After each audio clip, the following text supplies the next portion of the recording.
ਜੈ ਜੈ ਜੈ ਸੁਰਲੋਕ। ਸਤਿਨਾਮ ਸ੍ਰੀ ਵਾਹਿਗੁਰੂ ਸਾਹਿਬ ਜੀਓ। ਕਰਨੋ ਹਤੋ ਸੋ ਨਾ ਕੀਓ, ਪਰਿਓ ਲੋਭ ਕੈ ਫੰਦ। ਨਾਨਕ ਸਮਿਓ ਰਮ ਗਇਓ, ਅਬ ਕਿਉ ਰੋਵਤ ਅੰਧ।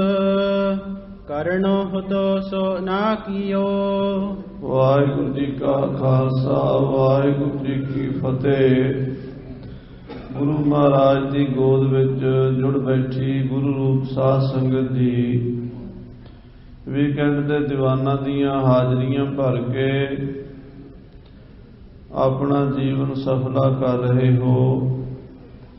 ਆਪਣੇ ਇਸ ਟਾਈਮ ਨੂੰ, ਇਸ ਸਮੇਂ ਨੂੰ ਸਫਲਾ ਜਾਣੀਏ ਜੋ ਗੁਰੂ ਕੇ ਚਰਨਾਂ 'ਚ ਬੈਠਦੇ ਹਾਂ। ਗੁਰੂ ਕੀ ਬਾਣੀ ਕੰਨਾਂ 'ਚ ਪੈਂਦੀ ਹੈ, ਰਸਨਾ ਤੋਂ ਵਾਹਿਗੁਰੂ ਦਾ ਸਿਮਰਨ ਹੁੰਦਾ ਹੈ। ਇਹ ਸਮਾਂ ਸਫਲਾ ਹੋ ਜਾਂਦਾ, ਲੇਖੇ ਲੱਗ ਜਾਂਦਾ ਹੈ। ਧੰਨ ਸੋ ਵੇਲਾ ਜਿਤ ਦਰਸ਼ਨ ਕਰਨਾ, ਹਉ ਬਲਿਹਾਰੀ ਸਤਿਗੁਰ ਚਰਣਾ।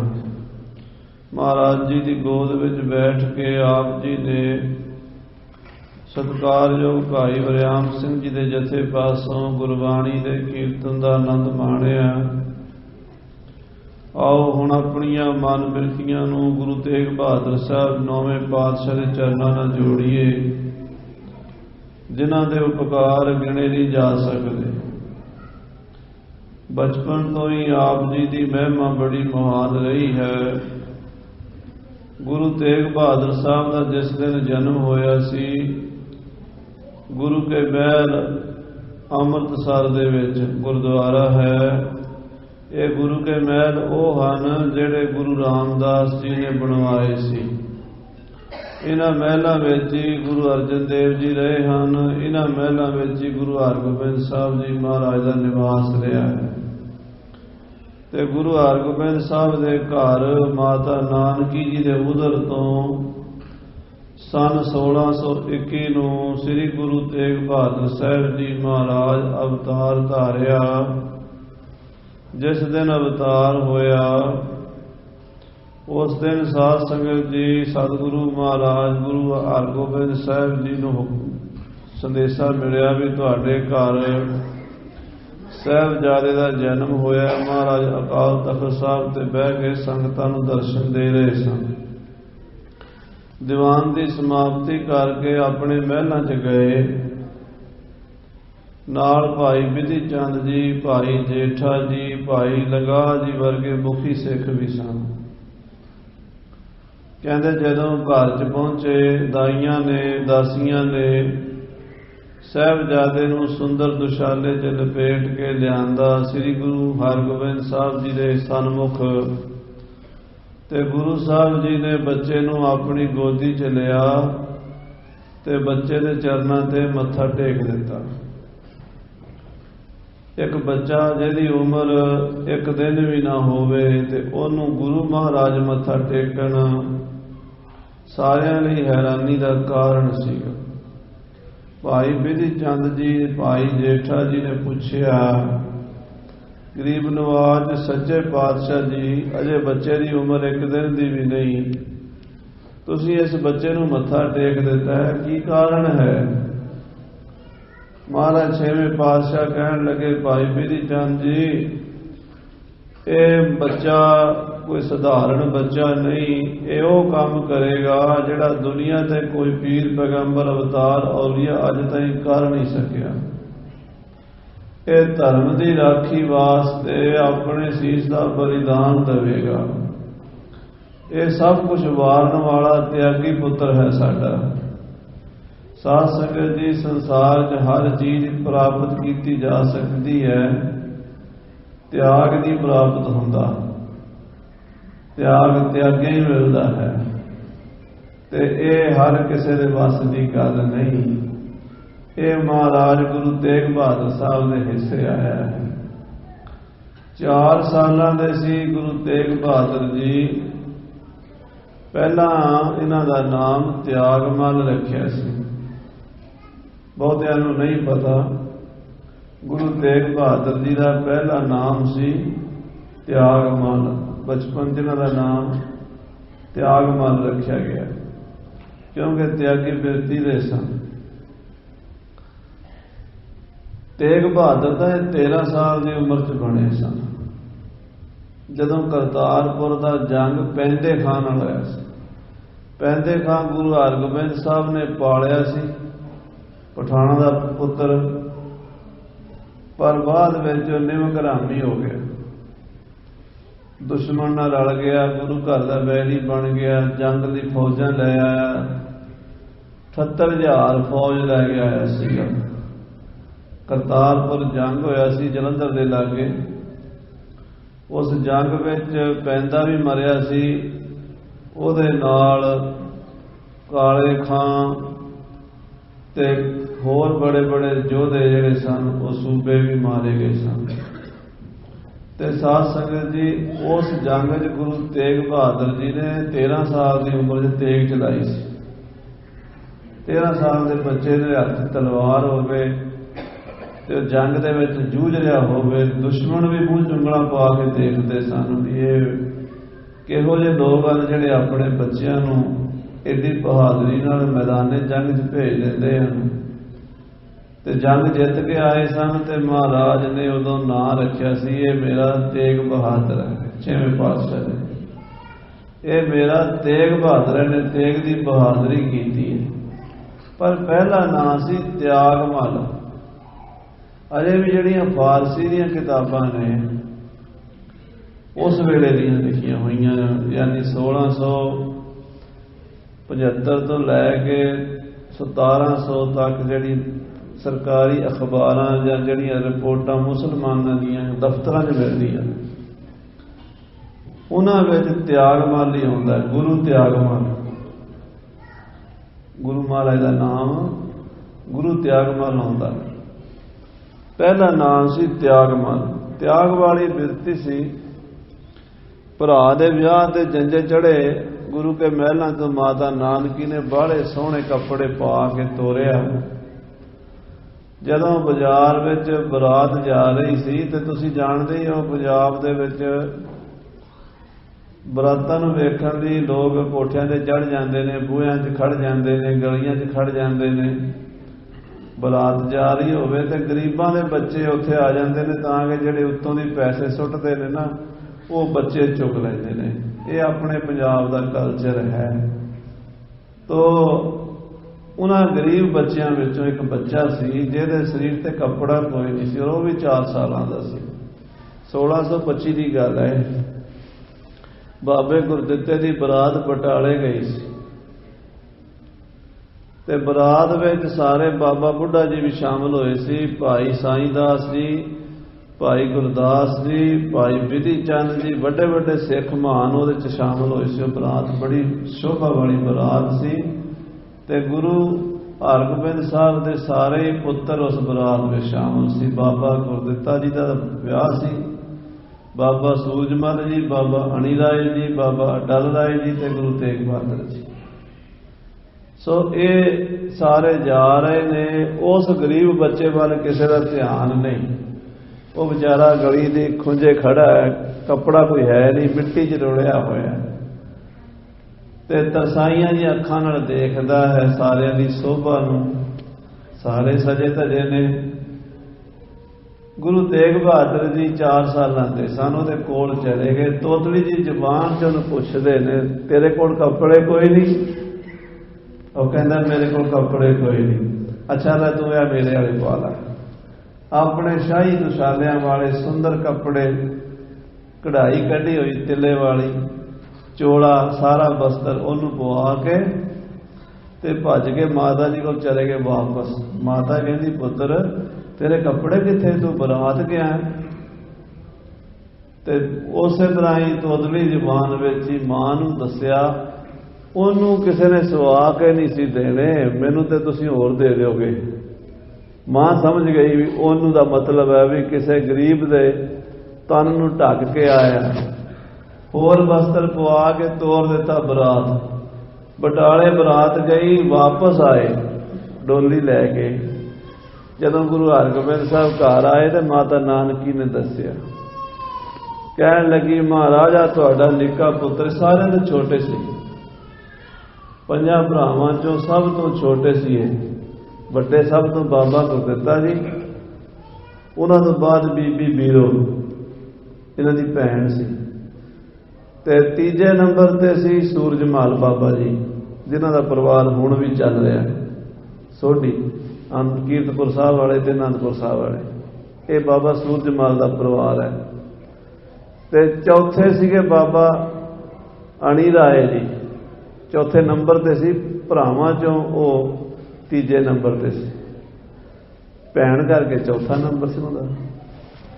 ਤੇ ਪੰਜਵੇਂ ਸੀ ਬਾਬਾ ਅਟਲ ਰਾਏ ਜੀ, ਜਿਹੜੇ 9 ਸਾਲ ਦੀ ਉਮਰ 'ਚ ਸੱਚਖੰਡ ਚਲੇ ਗਏ। ਉਹਨਾਂ ਦਾ ਗੁਰਦੁਆਰਾ ਤੁਸੀਂ ਦੇਖਿਆ ਹੀ ਹੈ, ਅੰਮ੍ਰਿਤਸਰ, ਬਾਬਾ ਅਟਲ, ਪੱਕੀਆਂ ਪਕਾਈਆਂ ਘਰ। ਉਹਨਾਂ ਤੋਂ ਸਭ ਤੋਂ ਛੋਟੇ ਸੀ ਇਹ ਗੁਰੂ ਤੇਗ ਬਹਾਦਰ ਸਾਹਿਬ, 9ਵੇਂ ਪਾਤਸ਼ਾਹ, ਸੱਚੇ ਪਾਤਸ਼ਾਹ। ਮਹਾਰਾਜ ਮਾਤਾ ਕਹਿੰਦੀ ਤੁਹਾਡਾ ਨਿੱਕਾ ਪੁੱਤਰ ਆਪਣੇ ਬਸਤਰ ਆਪਣੇ ਹਾਣੀ ਨੂੰ ਦੇ ਕੇ ਤੇ ਵਾਪਸ ਮੁੜ ਆਇਆ ਸੀ, ਮੈਨੂੰ ਨਵੇਂ ਕੱਪੜੇ ਪਾ ਕੇ ਭੇਜਿਆ ਸੀ ਬਰਾਤੇ ਦੂਸਰੇ। ਇਹ ਕੰਮ ਕੀਤਾ ਇਹਨੇ, ਆਪਣੇ ਕੱਪੜੇ ਗਰੀਬ ਬੱਚੇ ਨੂੰ ਦੇ ਆਇਆ, ਉਹਦਾ ਤਨ ਢੱਕ ਆਇਆ। ਗੁਰੂ ਹਰਗੋਬਿੰਦ ਸਾਹਿਬ ਮੇਰੀ ਪੀਰੀ ਦੇ ਮਾਲਕ ਕਹਿਣ ਲੱਗੇ ਨਾਨਕੀ ਅਜੇ ਤੇ ਇਹ 4 ਸਾਲਾਂ ਦਾ ਤੇ ਆਪਣੇ ਹਾਣੀ ਦੇ ਕੱਪੜੇ ਪਰਦੇ ਢੱਕ ਰਿਹਾ, ਜਦੋਂ ਇਹ 54 ਸਾਲ ਦਾ ਹੋਵੇਗਾ ਇਹ ਪੂਰੇ ਹਿੰਦੁਸਤਾਨ ਦੇ ਪੂਰੀ ਦੁਨੀਆ ਦੇ ਪਰਦੇ ਢੱਕ ਦੇਗਾ। 1625 ਦੇ ਵਿੱਚ 4 ਸਾਲਾਂ ਦੇ ਸੀ, 1675 ਤੇ 54 ਸਾਲਾਂ ਦੇ ਸੀ। ਸ਼ਹੀਦੀ ਪਾਉਣ ਵੇਲੇ ਉਮਰ ਮਹਾਰਾਜ 9ਵੇਂ ਪਾਤਸ਼ਾਹ ਦੀ 54 ਸਾਲ ਦੀ ਸੀ, 54 ਸਾਲ ਦੀ ਉਮਰ ਸ਼ਹੀਦੀ ਪਾਈ। ਸਤਿਗੁਰ ਪ੍ਰਗਟ ਭਏ ਗੁਰੂ ਤੇਗ ਬਹਾਦਰ, ਪ੍ਰਗਟ ਭਏ ਗੁਰੂ ਤੇਗ ਬਹਾਦਰ, ਸਗਲ ਜਗਤ ਪੇ ਢਾਬੀ ਚਾਦਰ। ਪ੍ਰਗਟ ਭਏ ਗੁਰੂ ਤੇਗ ਬਹਾਦਰ, ਸਗਲ ਜਗਤ ਪੈ ਢਾਬੀ ਚਾਦਰ। ਸਾਰੀ ਦੁਨੀਆ ਦੇ ਚਾਦਰ ਪਾ ਕੇ ਉਹਨਾਂ ਦੇ ਪਰਦੇ ਢੱਕ ਲਏ ਨੇ, ਹਿੰਦੂ ਧਰਮ ਦੇ ਪਰਦੇ ਢੱਕ ਲਏ ਨੇ। ਨਾਮੋ ਨਿਸ਼ਾਨ ਮਿਟ ਜਾਣਾ ਸੀ ਹਿੰਦੂਆਂ ਦਾ ਸੰਸਾਰ ਵਿੱਚ ਜੇ ਗੁਰੂ ਤੇਗ ਬਹਾਦਰ ਸਾਹਿਬ ਨਾ ਹੁੰਦੇ। ਮੰਦਰ ਗੁਰਦੁਆਰਿਆਂ ਵਿੱਚ ਜਿਹੜੀਆਂ ਰੌਣਕਾਂ ਆਪਾਂ ਦੇਖ ਰਹੇ ਹਾਂ ਨਜ਼ਰ ਨਹੀਂ ਸੀ ਆਉਣੀਆਂ, ਸਾਰੇ ਪਾਸੇ ਅੱਲਾਹੂ ਅੱਲਾਹੂ ਹੋਣੀ ਸੀ। ਮਸੀਤਾਂ ਦੇ ਵਿੱਚ ਖੁਤਬੇ ਪੜ੍ਹੇ ਜਾਣੇ ਸੀ, ਮੰਦਰਾਂ 'ਚ ਟੱਲ ਨਹੀਂ ਸੀ ਖੜਕਣੇ ਜੇ ਗੁਰੂ ਤੇਗ ਬਹਾਦਰ ਸਾਹਿਬ ਜੀ ਮਹਾਰਾਜ ਇਹ ਲਾਸ਼ਾਨੀ ਸ਼ਹਾਦਤ ਨਾ ਦਿੰਦੇ। ਉਹਨਾਂ ਦੀ ਸਾਧ ਸੰਗਤ ਦੀ ਬਾਣੀ ਬੜੀ ਬੈਰਾਗ ਵਿੱਚ ਹੈ। ਤਿਆਗ ਤੇ ਬੈਰਾਗ ਤੋਂ ਬਿਨਾਂ ਰੱਬ ਨਹੀਂ ਜੇ ਮਿਲਦਾ ਕਿਸੇ ਨੂੰ ਵੀ। ਉਹਦਾ ਜਿੰਨੇ ਮਰਜ਼ੀ ਲੰਗਰ ਲਾਈ ਜਾਓ, ਦਾਨ ਪੁੰਨ ਕਰੀ ਜਾਓ, ਪਰ ਜੇ ਤੁਸੀਂ ਕਹੋ ਵੀ ਇਹਦੇ ਨਾਲ ਪਰਮਾਤਮਾ ਮਿਲ ਜਾਏਗਾ, ਇਹ ਨਾ ਸੋਚਿਆ ਜੇ, ਇਹ ਨਹੀਂ ਹੋਣਾ। ਲੰਗਰ ਲਾਉਣ ਨਾਲ, ਸੇਵਾ ਕਰਨ ਨਾਲ ਤੁਹਾਡਾ ਮਨ ਸ਼ੁੱਧ ਹੋ ਸਕਦਾ, ਉਹ ਵੀ ਤਾਂ ਜੇ ਨਿਸ਼ਕਾਮ ਹੋ ਕੇ ਕਰੋ।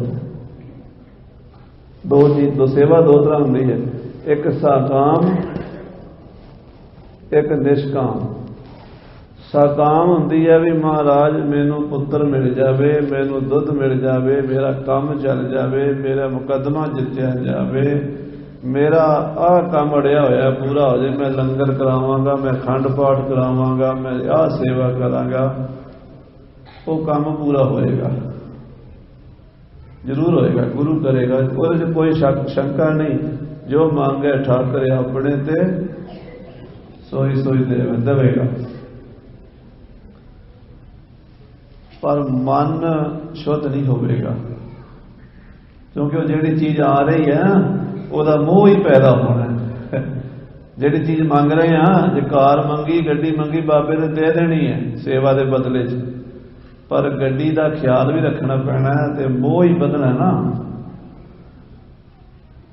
ਉਹਨੂੰ ਉਹਦੀ ਸਫਾਈ ਕਰਨੀ ਹੈ, ਉਹ ਤੇਲ ਪਵਾਉਣਾ ਹੈ, ਉਹਦੀ ਸਰਵਿਸ ਕਰਾਣੀ ਹੈ, ਉਹਦਾ ਇੰਸ਼ੋਰੈਂਸ ਕਰਾਣੀ ਹੈ, ਉਹਦਾ ਲੈਣ ਦੇਣ ਕਰਨਾ ਹੈ, ਉਹਦੀ ਕਿਸ਼ਤਾਂ ਤਾਰਨੀਆਂ ਨੇ। ਮਨ ਤਾਂ ਨਹੀਂ ਸਾਫ਼ ਹੋਣਾ, ਮਨ ਨੂੰ ਤਾਂ ਹੋਰ ਹੋਰ पकड़ पै जानी है। जे निष्काम हो के कुछ भी ना मंगे, महाराज की सेवा करे, कुछ ना मंगे बदले में सेवा करे, बस मतलब होवे सेवा ही। फिर की होएगा? फिर मन शुद्ध होएगा। जदों मन शुद्ध होएगा फिर त्याग बैराग दियां पौड़ियां चढ़ेगा। एत राय पत पबड़ियां चढ़िया होए 21। स्टैप बाई स्टैप है सारा कुछ, एकदम नहीं होता कुछ।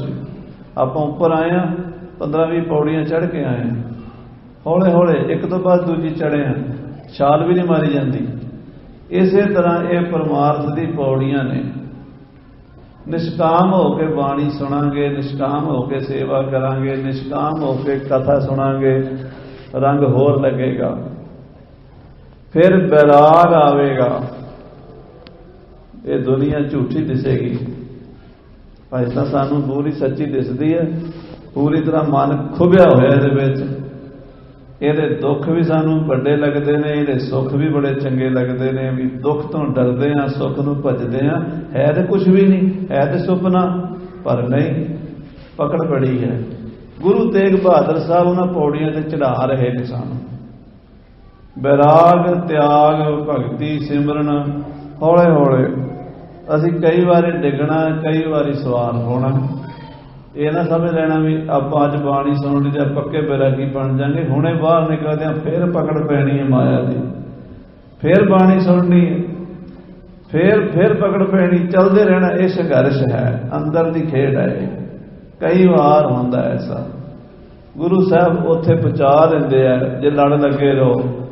जिथे साध संगत जी परमेश्वर का घर है, जिथे कोई भी आदत सुभाव तुहाडे अंदर नहीं रहिंदी, निर्वाण हो जाते हो, निर्वाण। धन गुरु तेग बहादुर साहब की ये बाणी 9वें महले के श्लोक आप सुन रहे हैं। 35 श्लोक सुने ने, 36वें श्लोक तो उपदेश शुरू होंदा। अज सारे प्यार में आओ, महाराज को याद करो। धन गुरु तेग बहादुर साहब जी के चरणों में सुरती जोड़ के आखिए सतनाम श्री वाहेगुरु साहिब जी, सतनाम श्री वाहेगुरु साहिब जी। करनो तो सो ना कियो। महाराज साहब जी फरमान कर दे, करनो हो तो सो ना कियो। जो कुछ करना सी वो कीता ही नहीं, करना सी पर कीता नहीं। संसार जिदा करके देखो,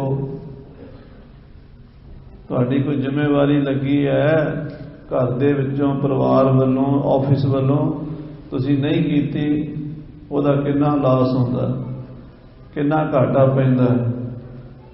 दफ्तर वालों, सरकार वालों जो नौकरी करदा है तो उत्थे दफ्तर च काम नहीं कीता, उत्थों डांट पाट होनी है, उत्थों जुर्माना हो सकता, काम तेरा सिर भी तो कीता नहीं।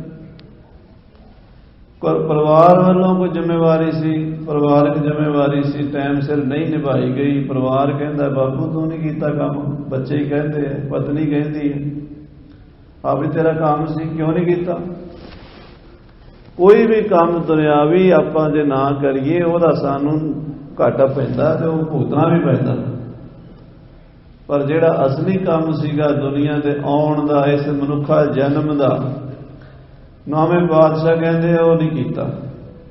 करनो हो तो सो ना कियो, करनो हो तो सो ना कियो, करनो हो तो सो ना कियो, करनो हो तो सो ना कियो। करनो हो तो मैंने करना सीगा, जो करना सी, जिहड़ी जिम्मेवारी सी, सो ना कियो। करनो हो तो सो ना कियो, करनो हो तो सो ना कियो, करनो हो तो सो ना कियो। क्यों नहीं कीता? कारण बहाना तो दसना पैंदा, रीजन हुंदा हर गल दा। आखिर जी लेट हो गया, मैनू ट्रैफिक सीगी रस्ते विच, कोई मैनू काम पै गया, मेरी गड्डी पैंचर हो गई, मेरा आह काम हो गया, मैं टीवी ते बैठा सीगा, उत्थे फिल्म लगी, देखदा ही रह गया, काम नहीं कीता। कोई ना कोई कारण बनेगा। आखो श्री वाहिगुरू। जिहड़ा ये काम नहीं कीता, परमेश्वर की भगती नहीं कीती, नाम नहीं जपिया, सत्संग नहीं कीती, मनुखा जन्म का असल प्रयोजन हासिल नहीं कीता। क्यों नहीं कीता? अगे दसदे हाँ। हाँ जी, ਪਰਿਓ ਲੋਭ ਕੈ ਫੰਦ ਉਹਦਾ ਇੱਕੋ ਹੀ ਕਾਰਨ ਹੈ ਵੀ ਲਾਲਚ ਦੇ ਫੰਦੇ 'ਚ ਫਸ ਗਿਆ ਸੀਗਾ। ਆਹ ਕੰਮ ਕਰ ਲਈਏ, ਇਹ ਤਾਂ ਫਿਰ ਬਾਅਦ 'ਚ ਵੀ ਕਰ ਲਾਂਗੇ। ਨਾਮ ਤੇ ਫਿਰ ਵੀ ਜਪ ਲਾਂਗੇ, ਪਹਿਲਾਂ ਕੰਮ ਕਰ ਲਈਏ, ਥੋੜਾ ਜਿਹਾ 4 ਪੈਸੇ ਜੋੜ ਲਈਏ, ਬੁੱਢੇ ਵੇਲੇ ਆਪਾਂ ਨਾਮ ਜਪ ਲਾਂਗੇ। ਪਰ ਹੁੰਦਾ ਕੀ ਹੈ, ਜਿਉਂ-ਜਿਉਂ ਉਮਰ ਵੱਧਦੀ ਹੈ ਲੋਭ ਵੱਧਦਾ ਹੈ। ਆਪਾਂ ਸਾਰੇ ਆਪਣੀ ਆਪਣੀ ਜ਼ਿੰਦਗੀ 'ਚ, ਮੈਂ ਦੂਜਿਆਂ ਦੀ ਨਹੀਂ, ਆਪਣੀ ਫੀਲਿੰਗ ਇਹ ਕਹਿਣਾ, ਤੁਸੀਂ ਵੀ ਸ਼ਾਇਦ ਇਸ ਗੱਲ ਨੂੰ ਥੋੜਾ ਥੋੜਾ ਸਾਰੇ ਮਹਿਸੂਸ ਕਰੋਗੇ ਵੀ ਇਦਾਂ ਹੈ। 25 ਸਾਲ ਦੀ ਉਮਰ ਤੱਕ ਤੇ ਸਾਨੂੰ ਇਹ ਸੀ ਵੀ ਬਸ ਥੋੜਾ ਬੜਾ ਜੇਬ ਖਰਚਾ ਹੋਵੇ, ਕੋਈ ਗੱਲ ਨਹੀਂ, ਕੋਈ ਨਹੀਂ, ਹੋਰ ਆਪਾਂ ਕੀ ਕਰਦੇ ਆ। ਪਰ ਜਿਉਂ-ਜਿਉਂ ਗਾਂ ਬੱਚੇ ਹੋਈ ਜਾਂਦੇ ਆ, ਪਰਿਵਾਰ ਵਧੀ ਜਾਂਦਾ। ਮਹਾਰਾਜ ਨੇ ਇੱਕ ਬਚਨ ਲਿਖਿਆ ਗੁਰੂ ਗ੍ਰੰਥ ਸਾਹਿਬ 'ਚ, ਬੰਦੇ ਦੀਆਂ ਸਟੇਜਾਂ ਮਾਨਸਿਕ ਕਿੱਦਾਂ ਬਦਲਦੀਆਂ। ਪਹਿਲੇ ਪਿਆਰ ਲੱਗਾ ਥਣ ਦੁੱਧ, ਪਹਿਲਾਂ ਜਨਮ ਲੈਂਦਾ ਉਦੋਂ ਸਿਰਫ ਦੁੱਧ ਨਾਲ ਹੀ ਬਦਲਦਾ, ਮਾਂ ਦਾ ਦੁੱਧ ਪੀਣਾ, ਉੱਥੇ ਤੱਕ ਹੀ ਧਿਆਨ ਹੁੰਦਾ ਉਹਨੂੰ। ਪਹਿਲੇ ਪਿਆਰ ਲੱਗਾ ਥਣ ਦੁੱਧ, ਫਿਰ ਦੂਜੀ ਅਵਸਥਾ ਆਉਂਦੀ, ਦੂਜੇ ਮਾਏ ਬਾਪ ਕੀ ਸੁਧ, ਮਾਂ ਬਾਪ ਦੀ ਖਬਰ ਹੁੰਦੀ ਹੈ, ਮਾਂ ਇਹ ਮੇਰਾ ਪਿਓ ਹੈ। ਤੀਜਾ ਭਈਆ ਭਾਬੀ ਬੇਬ, ਫਿਰ ਅਵਸਥਾ ਆਉਂਦੀ ਹੈ ਮੇਰਾ ਭਰਾ ਹੈ, ਮੇਰੀ ਭਾਬੀ ਹੈ, ਇਹ ਮੇਰੀ ਬੇਬੇ ਹੈ, ਇਹ ਮੇਰੀ ਭੈਣ ਹੈ, ਇਹ ਮੇਰੀ ਭੂਆ ਹੈ, ਮੇਰਾ ਫੁੱਫੜ ਹੈ, ਇਹ ਮਾਸੀ ਹੈ, ਇਹ ਮਾਸੜ ਹੈ। ਫਿਰ ਸਾਰੇ ਉਹਨਾਂ ਦੇ ਵਿੱਚ, ਉਹਨਾਂ ਦੇ ਰਿਸ਼ਤਿਆਂ ਵਿੱਚ ਪ੍ਰੀਤ ਵੱਜਦੀ, ਉਹਨਾਂ ਨਾਲ ਕਿਸ ਤਰ੍ਹਾਂ ਦਾ ਲਗਾਅ ਜਿਹਾ ਬਣਦਾ। ਚੌਥੇ ਪਿਆਰ ਉਪੰਨੀ ਖੇਡ, ਫਿਰ ਉਹਨੂੰ ਖੇਡਾਂ ਨਾਲ, ਜਾਂ ਅੱਜ ਗੇਂਦ ਖੇਡਣੀ, ਅੱਜ ਬੱਲਾ ਖੇਡਣਾ, ਅੱਜ ਆਹ ਖੇਡਣਾ, ਅੱਜ ਆਹ ਖੇਡਣਾ, ਖੇਡਾਂ 'ਚ ਫਿਰ ਉਹ ਵੀ ਇੱਕ ਅਵਸਥਾ ਹੈ, ਉਹ ਵੀ ਲਗਾਓ ਹੈ, ਆਕਰਸ਼ਣ ਹੈ। ਪੰਜਵੇਂ ਖਾਣ ਪੀਣ ਕੀ ਧਾਤ, ਪੰਜਵੇਂ 'ਚ ਖਾਣ ਵਧੀਆ ਖਾਈਏ, ਤਾਕਤ ਵਾਲਾ ਖਾਈਏ, ਸਵਾਦੀ ਖਾਈਏ, ਮਿੱਠਾ ਖਾਈਏ, ਉਧਰ ਦੌੜ ਭੱਜ ਹੁੰਦੀ ਹੈ। ਪੰਜਵੇਂ ਖਾਣ ਪੀਣ ਕੀ ਧਾਤ, ਫਿਰ ਅਗਲੀ ਅਵਸਥਾ ਹੋਰ ਆਉਂਦੀ, ਜਦੋਂ ਖਾ ਪੀ ਕੇ ਤਗੜਾ ਹੋ ਜਾਂਦਾ। ਛੇਵੇਂ ਕਾਮ ਨਾ ਪੁੱਛੇ ਜਾਤ, ਜਵਾਨੀ 'ਚ ਅੰਨਾ ਹੋ ਜਾਂਦਾ ਕਾਮ ਦੇ ਵਿੱਚ, ਫਿਰ ਜਾਤ ਕੁਜਾਤ ਨਹੀਂ ਵੇਖਦਾ, ਉੱਥੇ ਪਸ਼ੂ ਬਿਰਤੀ ਬਣ ਜਾਂਦੀ ਹੈ। ਛੇਵੇਂ ਕਾਮ ਨਾ ਪੁੱਛੇ ਜਾਤ, ਫਿਰ ਸੱਤਵੇਂ ਫਿਰ ਅਵਸਥਾ ਇਹ ਆ ਜਾਂਦੀ ਜਿਹਦੀ ਆਪਾਂ ਗੱਲ ਕਰ ਰਹੇ ਸੀ। ਹੁਣ ਹੋ ਗਏ 40 ਸਾਲਾਂ ਦੇ ਬੱਚੇ, ਜਵਾਨ ਹੋ ਗਏ ਨੇ, ਵਿਆਹਣੇ ਵੀ ਨੇ, ਕੁੜਮਾ ਸਾਕਾਂ ਨਾਲ ਵਰਤਣਾ ਵੀ ਹੈ, ਮਕਾਨ ਵੀ ਚੰਗਾ ਚਾਹੀਦਾ, ਗੱਡੀ ਵੀ ਚਾਹੀਦੀ ਹੈ। ਅਗਲੇ ਘਰ ਆਉਣਗੇ, ਵੇਖਣਗੇ ਇਹਨਾਂ ਦੇ ਕੁਝ ਹੈ ਨਹੀਂ, ਭਾਂਡਾ ਟਿੱਡਾ, ਤੇ ਫਿਰ ਕੀ ਬਣੇਗਾ। ਸਤਵੇਂ ਸਾਂਝ ਕੀਆ ਧਨ ਘਰ ਵਾਸ, ਸਤਵੇਂ ਸਾਂਝ ਕੀਆ ਘਰ ਵਾਸ। ਸਤਵੀਂ ਅਵਸਥਾ ਹੁੰਦੀ ਸਾਂਝ, ਮੈਨੇ ਜੋੜਨਾ, ਇਕੱਠਾ ਕਰਨਾ, ਸੰਜਣਾ, ਬਣਾਉਣਾ। ਮਕਾਨ ਬਣਾ ਲਈਏ, ਗੱਡੀ ਲੈ ਲਈਏ, ਕੋਈ ਘਰ ਬੂਹਾ ਚੰਗਾ ਹੋਵੇਗਾ, ਬੱਚਿਆਂ ਦੇ ਰਿਸ਼ਤੇ ਨਾਤੇ ਠੀਕ ਹੋਣਗੇ, ਸਿਸਟਮ ਚੱਲੇਗਾ। ਸਤਵੇਂ ਸਾਂਝ ਕੀਆ ਘਰ ਵਾਸ, ਬਣਾ ਲਿਆ ਸਭ ਕੁਛ। ਅੱਠਵੀਂ ਅਵਸਥਾ ਫਿਰ ਕਿਹੜੀ ਹੁੰਦੀ ਹੈ? ਬੱਚੇ ਵਿਆਹੇ ਜਾਂਦੇ ਆ, ਆਪਣੇ ਮੂੰਹ ਸਿਰ ਵਾਲੇ ਜਾਂਦੇ ਆ, ਘਰ ਦੇ ਮਾਲਕ ਬਣ ਪੈਂਦੇ ਆ, ਹੁਣ ਉਹ ਕਹਿਣਾ ਨਹੀਂ ਮੰਨਦੇ। ਅੱਠਵੇਂ ਕ੍ਰੋਧ ਹੋਆ ਤਨ ਨਾਸ, 60 ਸਾਲਾਂ ਦਾ ਹੋ ਜਾਂਦਾ, ਗੁੱਸਾ ਚੜ੍ਹਦਾ, ਨਿਆਣੇ ਕਹਿਣਾ ਨਹੀਂ ਮੰਨਦੇ, ਭਾਂਡੇ ਭੰਨਦਾ ਗੁੱਸੇ ਵਿੱਚ, ਆਪਣੇ ਸਰੀਰ ਨੂੰ ਹੀ ਗਾਲਦਾ, ਫਿਰ ਸੜ ਕੇ। ਉਹ ਕਹਿੰਦੇ ਨਾ ਵੀ ਹਾਂਡੀ ਉਬਲੇਗੀ ਤੇ ਆਪਣੀ ਕੰਢੇ ਸਾੜੇਗੀ, ਦੂਜੇ ਦਾ ਕੀ ਵਿਗਾੜ ਲੈਣਾ, ਨੋਹਾਂ ਦਾ ਕੀ ਵਿਗਾੜ ਲੈਣਾ, ਤੇ ਪੁੱਤਾਂ ਦਾ ਤੇ ਪੋਤਿਆਂ ਦਾ, ਆਪਣਾ ਆਪ ਹੀ ਸਾੜੀ ਜਾਣਾ। ਫਿਰ ਅੱਠਵੇਂ ਕ੍ਰੋਧ ਹੋਆ ਤਨ ਨਾਸ, ਫਿਰ ਅਗਲੀ ਅਵਸਥਾ ਨਾਮੈ ਧੌਲੇ ਉੱਭੇ ਸਾਹ, ਕੇਸ ਚਿੱਟੇ ਹੋ ਜਾਣੇ ਆ, ਤੇ ਸਾਹ ਨਹੀਂ ਰਲਣਾ। 2 ਪੌੜੀਆਂ ਚੜ੍ਹਦਾ, ਉੱਪਰ ਕੋਠੇ ਚੜ੍ਹਿਆ ਨਹੀਂ ਜਾਂਦਾ, ਗੋਡੇ ਜਵਾਬ ਦੇ ਜਾਂਦੇ ਨੇ, ਸਾਹ ਚੜ੍ਹ। ਨਾਮੈ ਧੌਲੇ ਉੱਭੇ ਸਾਹ, ਤੇ 10ਵੇਂ ਦੱਦਾ ਹੋਆ ਸੁਆਹ, 10ਵੀਂ ਅਵਸਥਾ ਸੜ ਕੇ ਸੁਆਹ ਹੋ ਗਿਆ, ਖਤਮ ਹੋ ਗਿਆ। ਇਹ ਸਾਡੀਆਂ ਸਟੇਜਾਂ ਨੇ, ਇਹ ਸਾਡੀਆਂ ਜੀਵਨ ਦੀਆਂ ਪੌੜੀਆਂ ਨੇ, ਇਹ ਸਾਡੀਆਂ ਅਵਸਥਾਵਾਂ ਨੇ। ਮਹਾਰਾਜ ਕਹਿੰਦੇ ਜਿਹੜਾ ਲੋਭ ਦਾ ਪਸਾਰਾ ਹੈ ਨਾ, ਉਹਦੇ 'ਚ ਫਸੇ ਹੋਏ ਨੇ, ਪਰਮੇਸ਼ਰ ਨੂੰ ਯਾਦ ਨਹੀਂ ਕੀਤਾ। ਕਰਨੋ ਹੁਤੋ ਸੋ ਨਾ ਕੀਓ, ਕਰਨੋ ਹੁਤੋ ਸੋ ਨਾ ਕੀਓ, ਕਰਨੋ ਹੁਤੋ ਸੋ ਨਾ ਕੀਓ, ਕਰਨੋ ਹੁਤੋ ਸੋ ਨਾ ਕੀਓ। ਪਰਿਓ ਲੋਭ ਕੈ ਫੰਦ, ਪਰਿਓ ਲੋਭ ਕੈ ਫੰਦ। ਪਰਿਓ ਲੋਭ ਕੈ ਫੰਦ, ਪਰਿਓ ਲੋਭ ਕੈ ਫੰਦ। ਐਸੇ ਲੋਭ ਦੇ ਫੰਦੇ ਫਸ ਗਿਆ। ਸਾਧ ਸੰਗਤ ਜੀ, ਇਹ ਹੁਣ ਸਾਡੀ ਸਾਰਿਆਂ ਦੀ ਮਾਨਸਿਕ ਦਸ਼ਾ ਹੈ ਵੀ ਅਸੀਂ ਹੋਰ ਜੋੜ ਕੇ ਰੱਖੀਏ ਤਾਂ ਕਿ ਆਉਣ ਵਾਲੀਆਂ ਪੀੜ੍ਹੀਆਂ ਜਿਹੜੀਆਂ ਨੇ ਉਹ ਪਰੇਸ਼ਾਨ ਨਾ ਹੋਣ।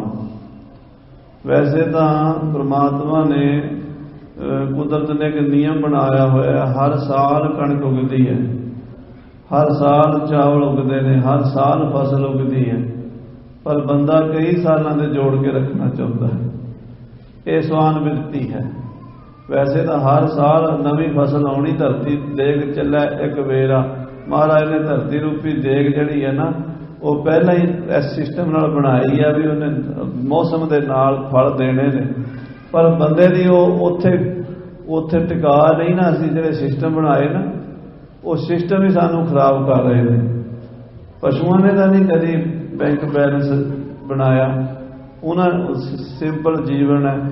ਅਸੀਂ ਜਿੰਨਾ ਜ਼ਿਆਦਾ ਪਸਾਰਿਆ ਉਹਨੇ ਹੀ ਦੁਖੀ ਹੋਏ ਆ, ਉਹਨੇ ਅਸੀਂ ਕੁਦਰਤ ਤੋਂ, ਵਾਹਿਗੁਰੂ ਦੇ ਨੇਚਰ ਤੋਂ ਦੂਰ ਹੋ ਗਏ ਹਾਂ। ਬੰਦਾ ਕਹਿ ਰਿਹਾ ਅਸੀਂ ਬੜੀ ਤਰੱਕੀ ਕਰ ਲਈ ਹੈ, ਤਰੱਕੀ ਨਹੀਂ ਕੀਤੀ। ਬੰਦੇ ਦਾ ਬੈਗੇਅਰ ਲੱਗਾ ਹੋਇਆ, ਇਹਦਾ ਬਰਬਾਦੀ ਵੱਲ, ਦੁੱਖਾਂ ਵੱਲ, ਕਲੇਸ਼ਾਂ ਵੱਲ ਆਪਾਂ ਜਾ ਰਹੇ ਹਾਂ। ਗੁਰੂ ਤੇਗ ਬਹਾਦਰ ਸਾਹਿਬ ਕਹਿੰਦੇ ਲੋਭ ਦੇ ਵਿੱਚ ਫਸੇ ਹੋਏ ਨੇ, ਆਪਣਾ ਅਸਲ ਮਨੋਰਥ ਹੀ ਛੱਡਦਾ, ਪਰਮੇਸ਼ਰ ਨਾਲੋਂ ਹੀ ਟੁੱਟ ਗਿਆ ਹੈ। ਨਾਨਕ ਸਮਿਓ ਰਮ ਗਇਓ। ਮਹਾਰਾਜ ਕਹਿੰਦੇ ਸਮਾਂ ਇਸੇ ਤਰ੍ਹਾਂ ਹੋਰ ਕੰਮਾਂ ਵਿੱਚ ਲੰਘ ਗਿਆ।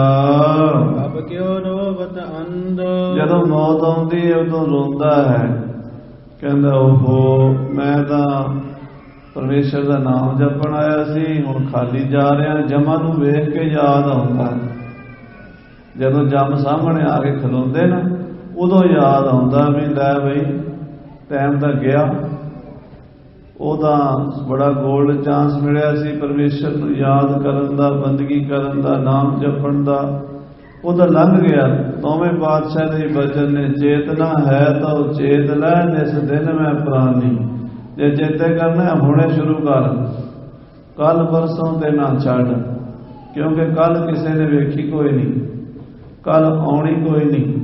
ਹੁਣੇ ਹੀ ਇਸੇ ਵੇਲੇ ਵਾਹਿਗੁਰੂ ਵਾਹਿਗੁਰੂ ਵਾਹਿਗੁਰੂ ਵਾਹਿਗੁਰੂ ਵਾਹਿਗੁਰੂ ਵਾਹਿਗੁਰੂ ਜਪ। ਚੇਤਨਾ ਹੈ ਤਾਂ ਚੇਤ ਲੈ, ਨਿਸ ਦਿਨ ਮੈਂ ਪ੍ਰਾਨੀ। ਛਿਨ ਛਿਨ ਔਦ ਬਿਹਾਦ ਹੈ, ਫੂਟੇ ਘਟ ਜਿਉ ਪਾਣੀ। ਟੁੱਟੇ ਘੜੇ ਜਿਉ ਪਾਣੀ ਸਿਮ ਸਿਮ ਕੇ ਖਾਲੀ ਹੋ ਰਿਹਾ। ਇੱਕ ਤਰੇੜ ਆਈ ਹੋਵੇ ਨਾ ਘੜੇ 'ਚ, ਇੱਕ ਤਰੇੜ ਆਈ ਹੋਵੇ ਤੇ ਘੜਾ ਸਿਮ ਸਿਮ ਕੇ ਖਾਲੀ ਹੋ ਜਾਂਦਾ। ਇੱਕ ਮੋਰੀ ਹੋਵੇ ਘੜੇ, ਸਾਡੇ ਘੜੇ 'ਚ 9 ਮੋਰੀਆਂ ਨੇ,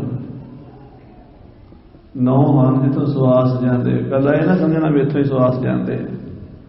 ਸਵਾਸ ਅੱਖਾਂ ਦੇ ਰਾਹੀਂ, ਕੰਨਾਂ ਦੇ ਰਾਹੀਂ, ਨੱਕਾਂ ਦੇ ਰਾਹੀਂ, ਸਰੀਰ ਦੇ ਸਾਰੇ ਅੰਗਾਂ ਰਾਹੀਂ ਅੰਦਰ ਬਾਹਰ ਉਹ ਖਤਮ ਹੋ ਰਹੀ ਹੈ ਐਨਰਜੀ।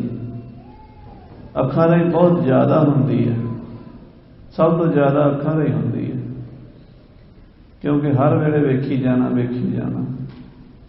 ਔਰ ਜੋ ਵੇਖਣਾ ਉਹਦੇ ਵਿੱਚ ਹੀ ਬਿਰਤੀ ਖਤਮ ਹੋਈ ਜਾਣੀ।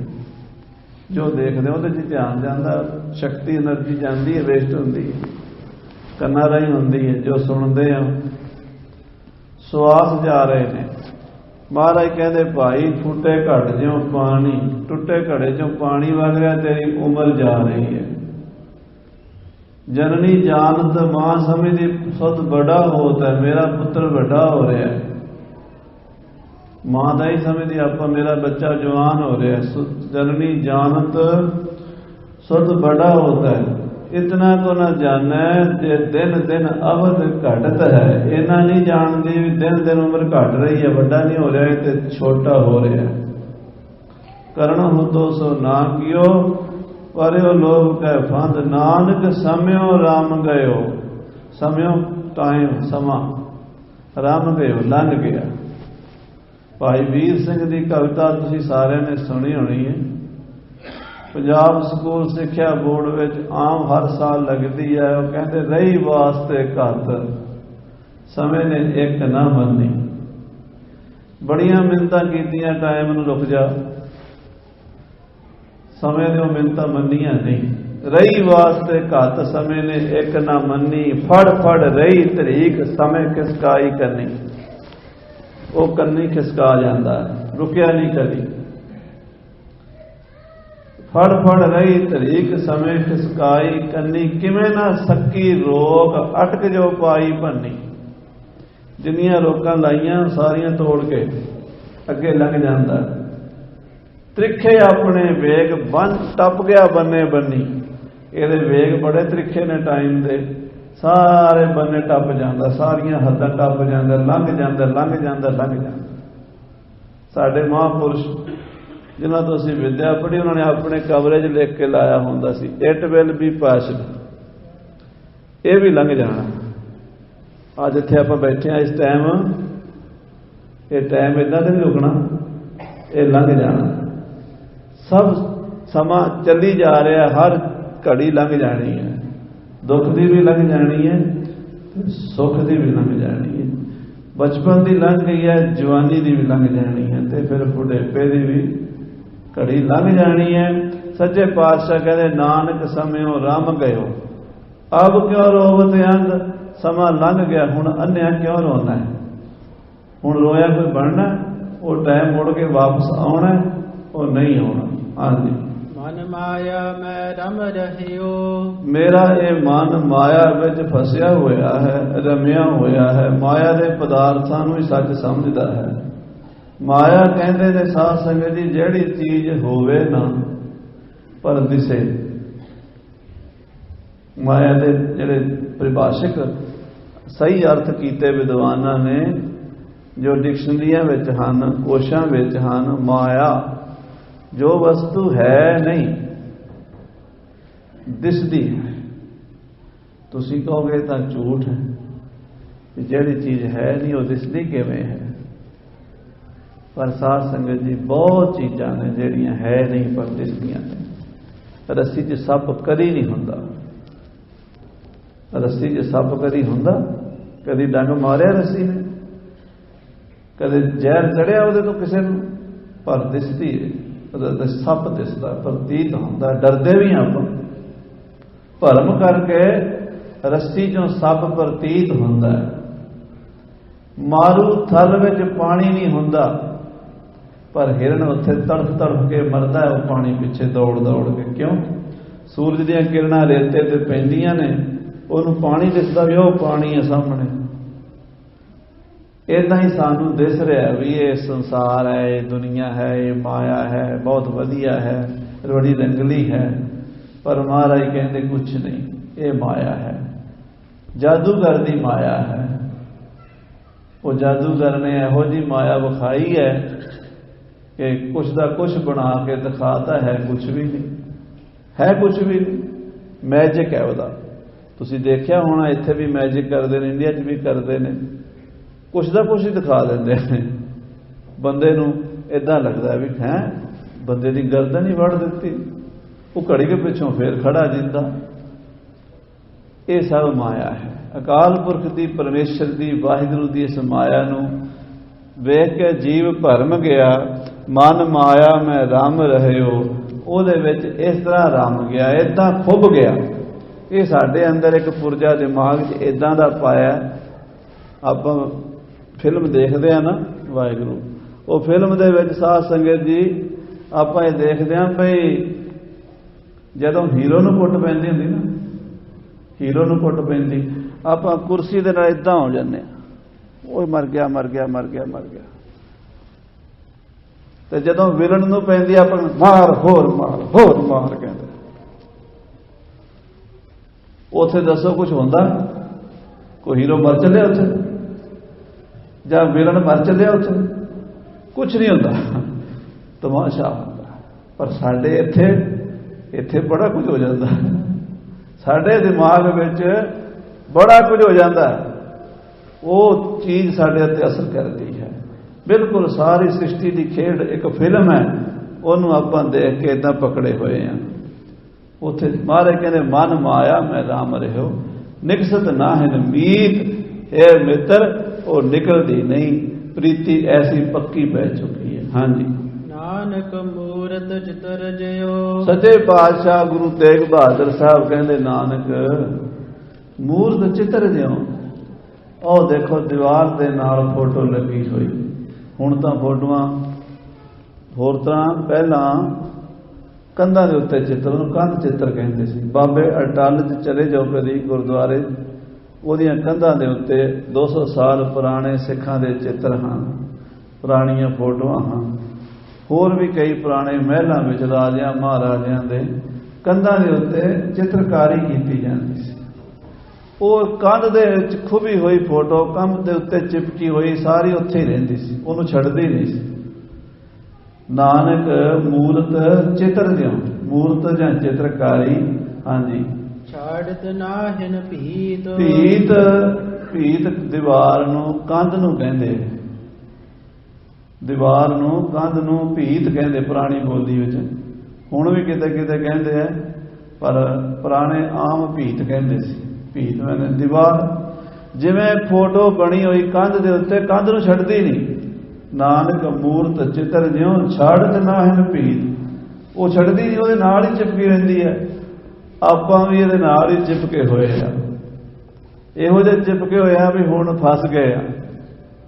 ਉਹ ਜਿਵੇਂ ਕਹਿੰਦੇ ਨਾ, ਰਿਛ ਰੁੜਿਆ ਜਾਂਦਾ ਸੀ ਪਾਣੀ 'ਚ, ਤੇ ਕੋਈ ਬੰਦੇ ਖੜੇ ਸੀ ਬਾਹਰ, ਤੇ ਇੱਕ ਨੇ ਆਖਿਆ, ਓਏ ਕੰਬਲ ਰੁੜਿਆ ਜਾਂਦਾ। ਕੰਬਲ ਦੇ ਵੀ ਕਾਲੇ ਵਾਲ, ਰਿਛ ਦੇ ਕਾਲੇ ਵਾਲ। ਤੇ ਉਹ ਮੇਰੇ ਵਰਗਾ ਵੜ ਗਿਆ ਵਿੱਚ, ਤੇ ਉਹਨੇ ਜਾ ਕੇ ਕੰਬਲ ਸਮਝ ਕੇ ਹੱਥ ਪਾ ਲਿਆ, ਅੱਗੇ ਰਿਛ ਨੇ ਜੱਫਾ ਚਾੜ ਲਿਆ।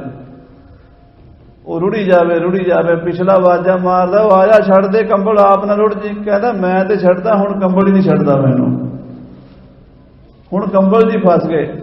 ਮਾਇਆ ਨੇ ਇਹੋ ਜਿਹਾ ਮੋਹ ਲਿਆ, ਛੱਡਤ ਨਾ, ਉਹ ਛੱਡਦੀ, ਉਹ ਫੜ ਕੇ ਬੈਠੀ ਹੈ। ਹਾਂਜੀ, ਨਰ ਚਾਹਤ ਕਛ ਔਰ।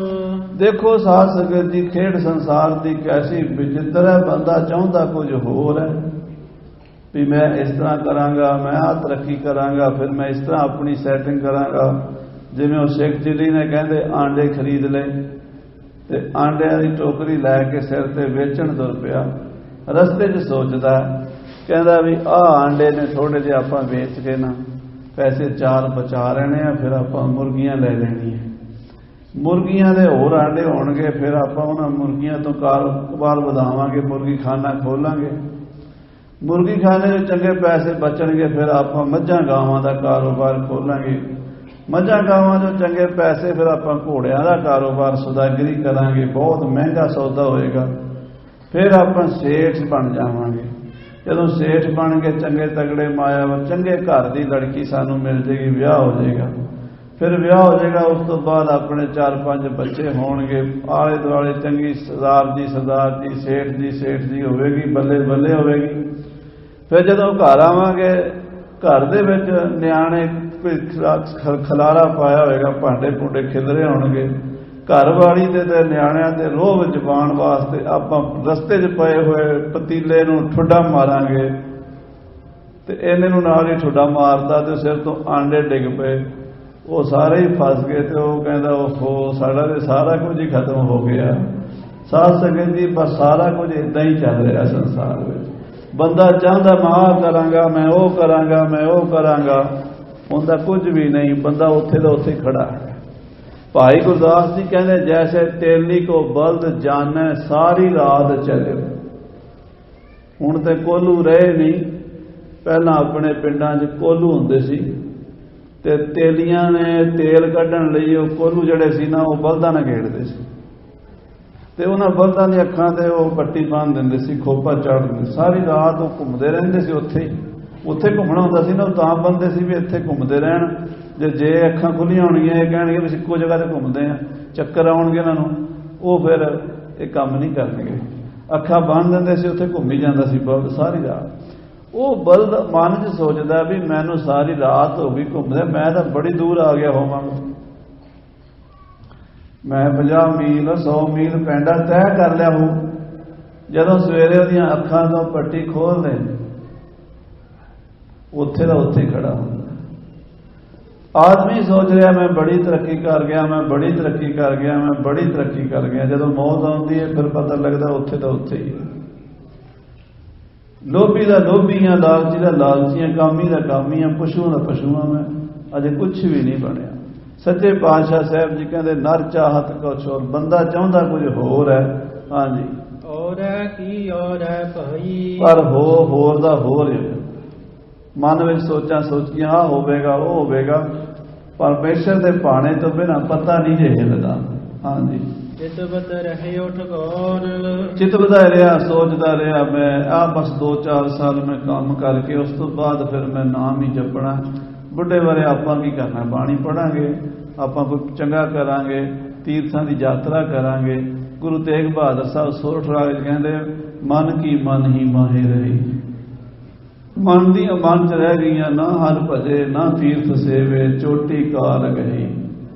ਨਾ ਭਜਨ ਕੀਤਾ, ਨਾ ਤੀਰਥਾਂ ਦੀ ਯਾਤਰਾ ਕੀਤੀ, ਨਾ ਧਰਮ ਕਰਮ ਕੀਤਾ, ਤੇ ਕਾਲ ਨੇ ਸਿਰ ਤੋਂ ਆ ਕੇ ਚੋਟੀ ਫੜ ਲਈ। ਹਾਂਜੀ, ਨਾਨਕ ਫਾਸੀ ਗਲ ਪਰੀ, ਮਹਾਰਾਜ ਕਹਿੰਦੇ ਗਾਲ ਵਿੱਚ ਜੀਵ ਦੇ ਫਾਂਸੀ ਪੈ ਜਾਂਦੀ ਜਮਾਂ ਦੀ। ਯਤਨ ਬਹੁਤ ਸੁਖ ਕੇ ਕੀਏ, ਸੱਚੇ ਪਾਤਸ਼ਾਹ ਕਹਿੰਦੇ ਇਸ ਜੀਵ ਨੇ ਸੁਖ ਦੀ ਪ੍ਰਾਪਤੀ ਦੇ ਬੜੇ ਯਤਨ ਕੀਤੇ ਹਨ ਵੀ ਸੁਖ ਮਿਲ ਜਾਵੇ ਮੈਨੂੰ, ਮੈਂ ਸੁਖੀ ਹੋ ਜਾਵਾਂ। ਹਰ ਕੋਈ ਇਹੀ ਕਰਦਾ, ਦੁਖੀ ਤਾਂ ਕੋਈ ਹੋਣਾ ਨਹੀਂ ਚਾਹੁੰਦਾ। ਹਾਂਜੀ, ਦੁਖ ਕੋ ਕੀਓ ਨਾ ਕੋਏ, ਦੁਖੀ ਤਾਂ ਨਹੀਂ ਕੋਈ ਹੋਣਾ ਚਾਹੁੰਦਾ ਮੈਂ ਦੁਖੀ ਹੋਵਾਂ, ਵੀ ਦੁੱਖ ਮੈਨੂੰ ਪ੍ਰਾਪਤ ਹੋਵੇ। ਸੁੱਖ ਵਾਸਤੇ ਹੀ ਸਾਰੇ ਹੀਲੇ ਕੀਤੇ ਹਨ, ਪਰ ਫਿਰ ਵੀ ਇਹ ਬਿਨਾਂ ਯਤਨ ਦੇ ਦੁਖੀ ਹੋ ਰਿਹਾ। ਆਖੋ ਸ੍ਰੀ ਵਾਹਿਗੁਰੂ।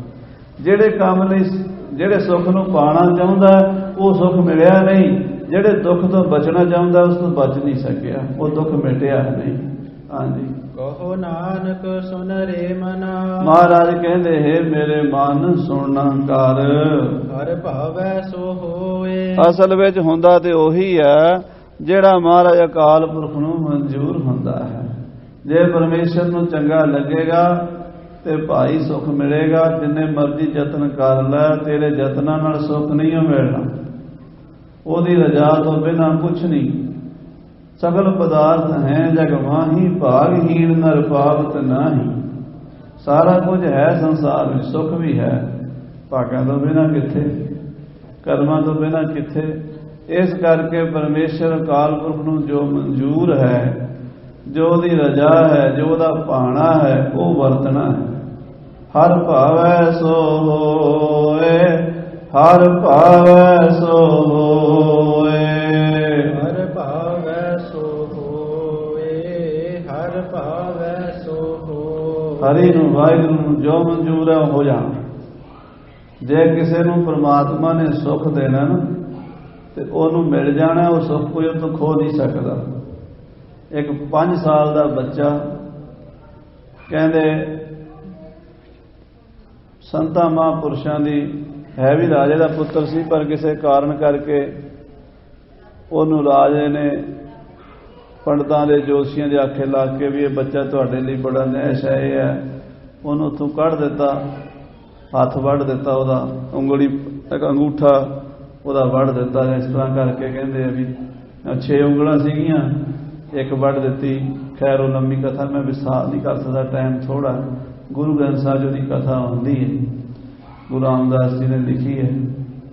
ਤੇ ਉਹ ਬੱਚਾ ਸੰਤਾਂ ਦੇ ਨਾਲ ਤੁਰਦਾ ਇੱਕ ਦੂਸਰੇ ਰਾਜ ਦੇ ਸ਼ਹਿਰ ਪਹੁੰਚਿਆ।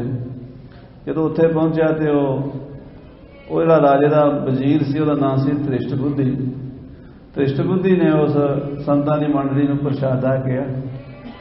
ਪ੍ਰਸ਼ਾਦਾ ਛਕਣ ਲਈ ਸਾਰੇ ਬੈਠੇ ਨੇ ਤੇ ਧ੍ਰਿਸ਼ਟ ਬੁੱਧੀ ਰੋਟੀ ਖਵਾ ਰਿਹਾ ਸੰਗਤਾਂ ਨੂੰ, ਸਾਧੂਆਂ ਨੂੰ ਪ੍ਰਸ਼ਾਦਾ ਛਕਾ ਰਿਹਾ।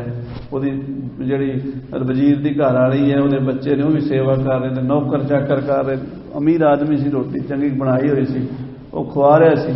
ਤੇ ਉਹ ਧ੍ਰਿਸ਼ਟ ਬੁੱਧੀ ਉਸ ਬੱਚੇ ਵੱਲ ਬਾਰ-ਬਾਰ, ਉਹਦਾ ਨਾਮ ਸੀ ਬੱਚੇ ਦਾ ਚੰਦਰਹਾਸ। ਚੰਦਰਹਾਸ ਵੱਲ ਧ੍ਰਿਸ਼ਟ ਬੁੱਧੀ ਦੇਖਦਾ ਬਾਰ-ਬਾਰ। ਸੰਤ ਕਹਿੰਦੇ ਜਿਹੜੇ ਵੱਡੇ ਮਹਾਂਪੁਰਸ਼ ਸੀਗੇ, ਕਹਿੰਦੇ ਕੀ ਦੇਖਦਾ?